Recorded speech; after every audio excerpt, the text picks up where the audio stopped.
Strange game. The only winning move is not to play. Hey! We're recording the podcast! Shut up! Good morning to you, wherever you are, because it is morning somewhere! For November 27th, 2024. My name is Bernie Burns. Sitting right over there. She's happy she has a cat on her lap. Ashley Burns. Say hi to Ashley, everybody. It's great. It's like a blanket that purrs. He looks really happy over there. And he didn't like jump around or anything like that when I always forget, even when he's sitting here. Was thinking if I yelled, he would dig his claws into you. Well, look, I'm glad he didn't. The thing is, he's recorded with us a lot. He's been in the room. Yeah, you're a great co-host there, Mush. He's been in the room so many times we record this, and I feel like the process is fairly consistent. We sit down, we pull the microphones over, and then you scream, right? And so he should know by now that scream is coming, and yet he gets this like tense up every single time. Like, how could this happen? This has never happened before. This is a brand new thing. I feel like he's missing the consistency here. Cats are very unpredictable. Like toddlers are basically like having a drunk roommate all the time. Cats are completely unpredictable. I feel like even dogs are pretty predictable, but like they're just like more so than cats, certainly, as to how they're going to react. Have you seen the trend online in short form content where people think they have cracked the cat language? Like you can speak cat now? Yeah, they can. Like, so if you in the listening audience out there, if you have a cat at home, you might want to turn up your speakers. I'm now going to, in the cat language, call your cat. They think they figured out how cats make their call to gather up or come here. Are you ready? Here we go. 3, 2. Ma-ah. Ma-ah. Yeah, he just closed his eyes. So He didn't look. He did look. He's like, he looked at me and he said, don't be the boss of me. Well, here's the thing. Look, I understand that we would be quite new to the cat language. Do you know if this is like a rising tone, a falling tone? Do you need to get a bit more of a like a meow, ah? And like what? There's distinctions here, right? Like are cats just going to listen to anything that sounds vaguely like meh-ish? I have no idea. He probably thinks I'm appropriating his culture or something like that. With dogs, it's easier. If you have a dog at home, here it is. Hey, dog, come here. That's it. Right. Well, it's different right now with dealing with toddlers. It's a little bit more like, hey, no, get off the table. Get your goddamn shoes on. We're already 10 minutes late. Oh, you don't know what a minute is? Oh, you're just trying to finish the Lego build. Okay. I just want to point out, we don't talk to our kids like this. No, we don't. But we think about it. I think about it a lot. Can I just say, too, your mom wrote me because she said that she heard on the podcast that Evie was torturing you. And I want to be clear. She was very concerned about it. I want to be clear that this is not the internationally recognized definition of torture. Well, largely because she just wants to be around Ashley. I don't think toddlers follow the Geneva Convention. No, they do not. They do not. But look on the bright side. I guess the median move out age is now like 27. So we've got this for a while. We're going to be here. They're going to be sticking around for quite some time. They're not going to be on social media, though. No. Well, I mean, if not, because Australia is now setting the standard for.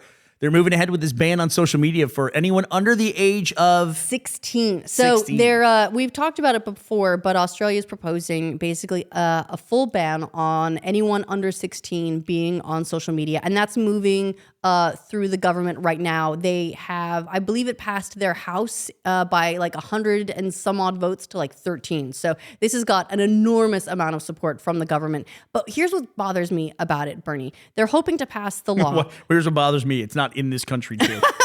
They're hoping to pass the law this week, but they haven't even ironed out the details of how it will be enforced. How is it going to work? Exactly what social media platforms does it apply to? They've named 6 that at a minimum this will apply to. It's going to be TikTok, Facebook, Snapchat, Reddit, Instagram, and X.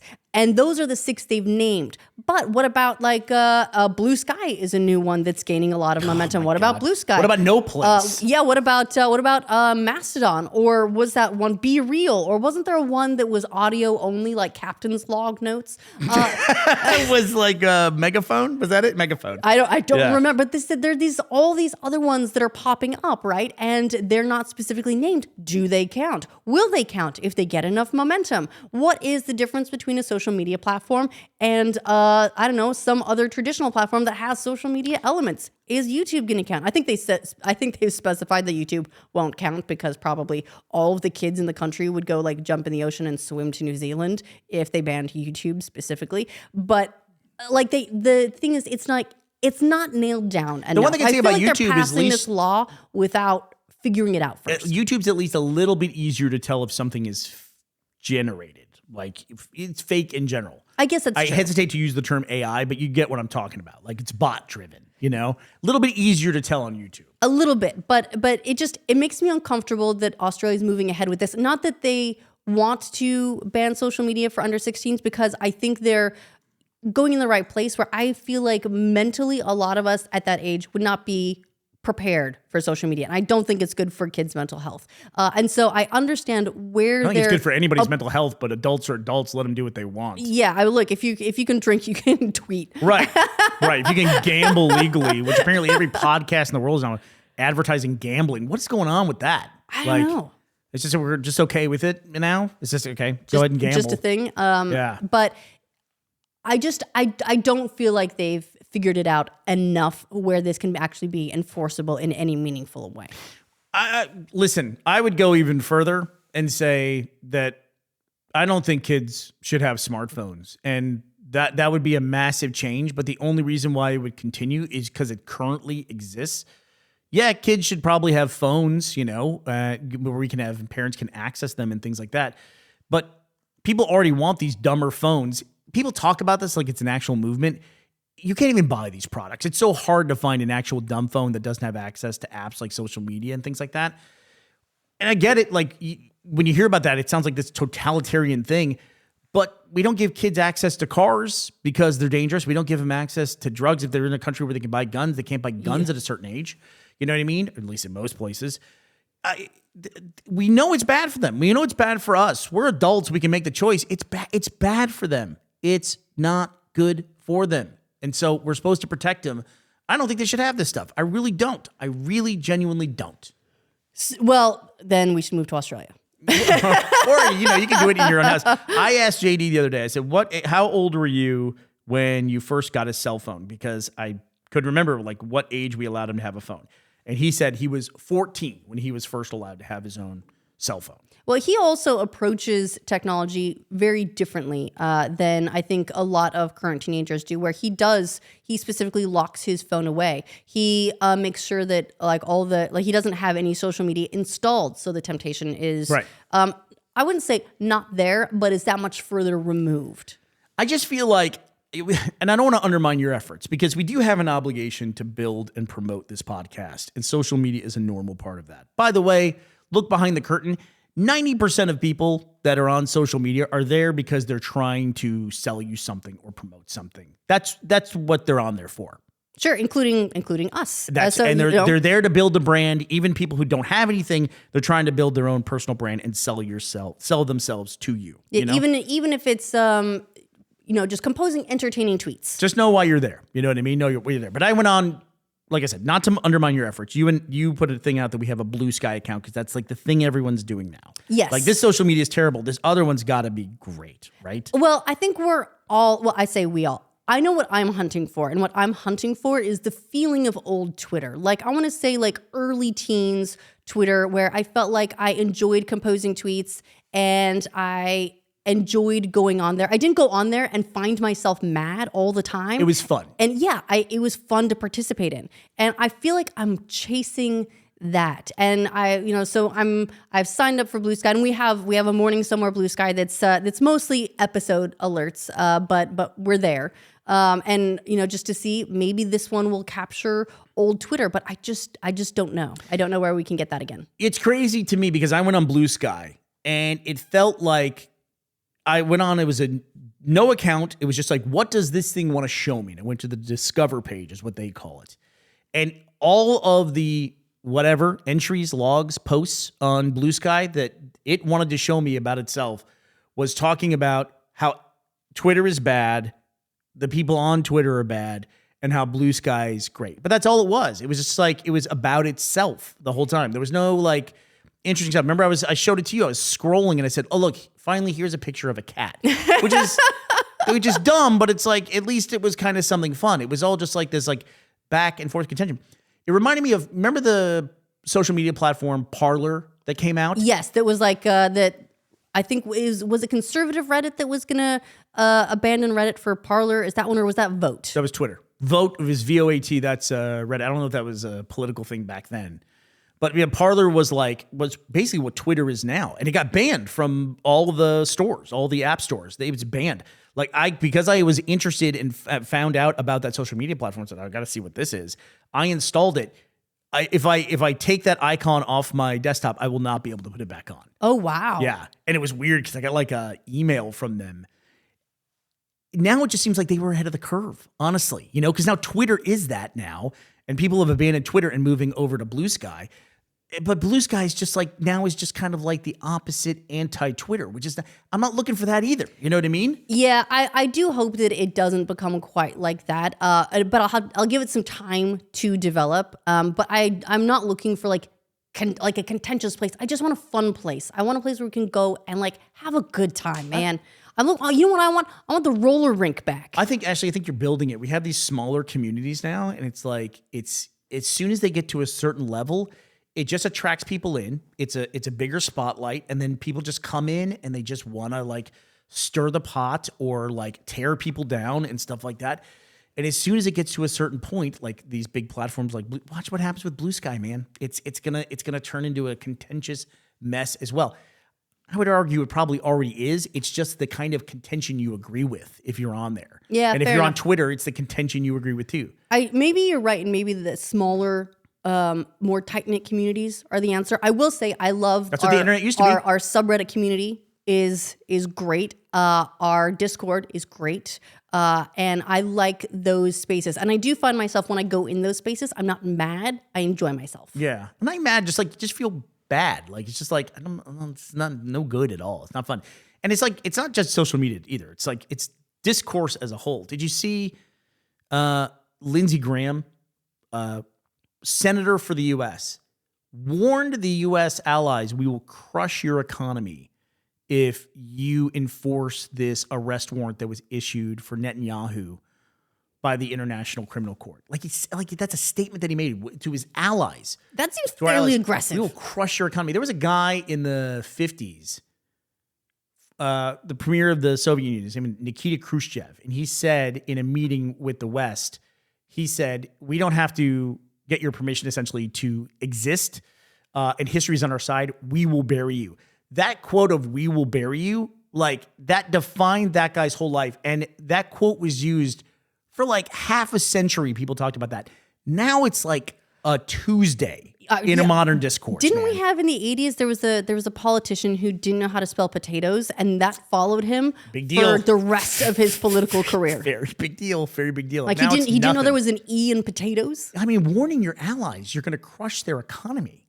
I mean, it's just, it's wild. It's wild. And it's not social media doing that, but there's something going on, something with discourse as a whole, and it's bleeding into everything. You know? It does feel like overall discourse has gotten quite aggressive. And to bring this back around, I think Australia is trying to come up with some kind of strategy, some defensive measure, and look, they do seem to be like firing a salvo, like let's, what do they call it? Ready, fire, aim. That seems to be their strategy here. And in the U.S., that would be a problem because if they don't structure the law in the right way, then a court will just immediately go, nope, unconstitutional, can't be enforced or whatever. You know, I don't know how Australia The courts moment work, it's challenged, sure. but that would be a problem in the U.S. But I think you got to try something, and they seem to be like, let's get this law in place and figure it out on the fly. Yeah, it seems like they're giving companies a year to figure out how to enforce it. But they're also putting a lot of the enforcement on the companies, and then we'll hold the companies liable for kids under 16 being on. But I worry that that's going to involve now people like uploading their driver's license to have a Twitter account or whatever, because they have to prove that they're of age. And, you know, given where we are with hacks and malware and ransomware and all those things, I'm less secure giving these companies my government issued ID. Okay, let's move it then to something slightly less depressing. You're talking about hacks and things like that. I was trying to look at playing a new video game. I was trying to figure out what to play. I actually played Sea of Thieves last night for the first time in a that's long nice. time. A lot of stuff had changed and I couldn't figure it out. But one of the things I looked at was I keep hoping that the sequel to Cities Skylines, or Cities Skyline, I keep hoping that'll kind of finish development. It's one of those games that was released and everyone is saying it's like, this game's not done, but it'll be great in like a year. And I check in on it every now and then to see how it's going. But now the thing I read is they changed the way they do mods from the first game to the second game. And there's a mod that no one is policing that's a very popular mod for traffic, simulates traffic inside of your city. And it basically just targets your cryptocurrency wallets and drains them. Well, what happened with that initially is basically someone compromised the mod account. Is it a mod manager? Is that what it is? Or no, but like that specific traffic mod, the creator got compromised. And they uploaded this malware version of the mod or an update to it that then went out to all of the users of the mod, or not all of them, but many of the users of the mod, and then compromised their machines as a result. And so I believe Paradox has issued an update on how they're integrating mods as a result of that now, which is crazy to me. Not something you normally have to think about with video games is like, well, malware is my mod going to give me? GameRant.com is reporting that publisher Paradox Interactive has addressed the recent issue with one of the most popular Cities Skylines 2 mods, Traffic, stating that it believes the initial suspicion of malware was accurate. The Cities Skylines 2 publisher has urged players to follow some steps to avoid any kind of trouble with their devices while it is working on solving the problem. And that was published November 4th, 2024. Kind of interesting to me, you know? That's a little bit of an older article, but not too old at this point. No, but it is weird to think. I mean, I guess we always had to be wary of malware in anything that you install on your computer. And the mods are like one of those things that like they're kind of they're their own thing. They're often sanctioned. They're made to work with the games, and some game publishers embrace them more than others. But it is still, you're taking a risk every time you install something, right? And this is one of those ones where it's like, it didn't go great. When the kids, JD and Teddy, were younger, we had to, around the time they were about, like, JD was about 13, they were big into Minecraft, we had to institute a house-wide ban for the whole household. There was a ban on mods for Minecraft. We could not do it because it was so complicated. And there were so many different versions of Minecraft. And these kids, they would be so disappointed because we'd go to install a mod and it was for a version of Minecraft that hasn't existed for like 2 years. Or I was like... Or you have to have some other thing installed first, and then you have to layer them and get them working correctly, and it's going to take hours of work for this one thing. And because they were kids, they'd be bored of it in 5 minutes. Something that's always shocked me as well. Do you ever remember in the days of like shareware? Where would you go to get shareware? Like when you got a new computer, because you're about to get a new computer to replace this one. Where would you go to get all like your WinZip and stuff like that? I don't know. PKZip? GeoCities. No, there was you're right. There was a site that I feel like based on your smile, you remember what this site was. You're probably but there thinking was about Two Cows. Site. Yes! Two Cows. It was the ultimate collection of WinSock software. That goes way back. But now it would be like people go to like download.com or CNET or something like that, and there's places you can go to get this stuff. One of the weirdest things about all those sites where you go to download apps, if you're not going to the official app store for your platform, you'll go to download something, and then there will be like pop-up banner ads with download buttons saying your software is ready, download here. And it's to pure malware. And it's like, you're selling the ads to these people. And it wasn't like, oops, we fucked up and we missed this and it snuck through. That's like the way ads work on those sites. Years of like misdirection download buttons. And I'm like, how can you operate like that? You know what was that like the first Are You a Robot? Was that you have to like look at all the download buttons across the page and figure out which one is the real download button. And in a lot of cases, they would load those ads first, right? Because that's the way ads work. You ever notice when your site's down, but somehow the ads still continue to load? Isn't that great? It's funny how that works. We've run into a really weird problem because our network here that we have, just has a built-in ad blocker into the hardware, you know? But it's not very nuanced. And so we can't drill through it and whitelist certain sites. So we're going to have to turn it off because we run into issues even like when we go on Amazon and like we search for something. We can't go on Amazon and promote a link or like click a link if it's a sponsored link. Right. It goes, no, this doesn't exist. What are you talking about? Like the Amazon will sponsor some products higher in their searches and it won't let us click through that. And we've learned now that you can scroll down further and that product will appear somewhere else in the search as well. It's just they're paying for that premier spot at the top. Yeah. So the way ads work in general is mind-boggling. I never understood that about those download sites, though. It's the same thing with like when you go to some news sites and you scroll down far enough and you just get to all like the fake bullshit news that someone has paid to place on their journalist website. Like, why would you sell that space to those people? It doesn't make any sense to me. Guess what? It's not making you look any better, buddy. No, it's so weird. I mean, like major news outlets do this, man. No wonder anyone doesn't trust anything. No, yeah. Here's what I think should happen. I think in Australia, they should solve all these problems. We don't want kids downloading mods and all that stuff. In Australia, just give them a phone that can call their parents and it can identify like super poisonous spiders, super poisonous snakes, crocodiles in the area, that kind of thing. Anything to keep the kids alive. Bernie, it's Australia. Those phones will constantly be pinging. Okay? It just makes noise constantly.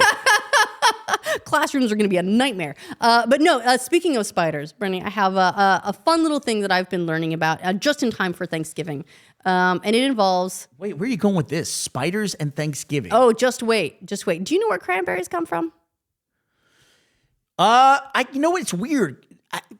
Every time I see them harvesting cranberries, they're in a lake, like a giant lake. Do they grow underwater like rice? No, not exactly. But so they grow cranberries in fields, and then what they do for harvest is they flood the fields, and the cranberries float to the top. Why? And then because the cranberries are lighter than water, Bernie, it's a physics thing.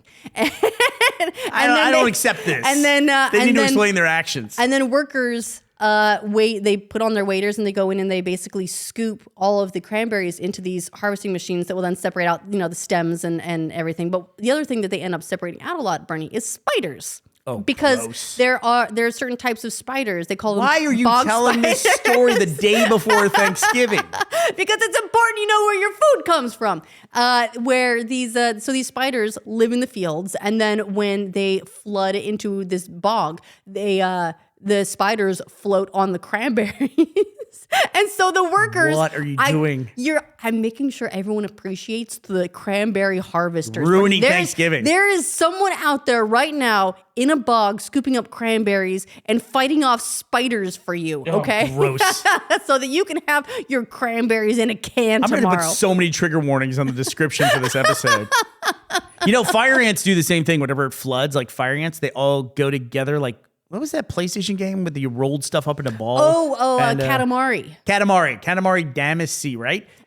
I think so. I always called it Damacy, but I don't know because I feel like everyone had their own special fun way of pronouncing that game. Yeah, that's what the fire ants do. So they basically go together and they turn into this giant ball and they float. So maybe we can get the fire ants and the spiders to float together, have a battle royale. The fire ants are like, we're going to crush your economy. Fun fact, Bernie, they're actually making a City Skylines mod for that.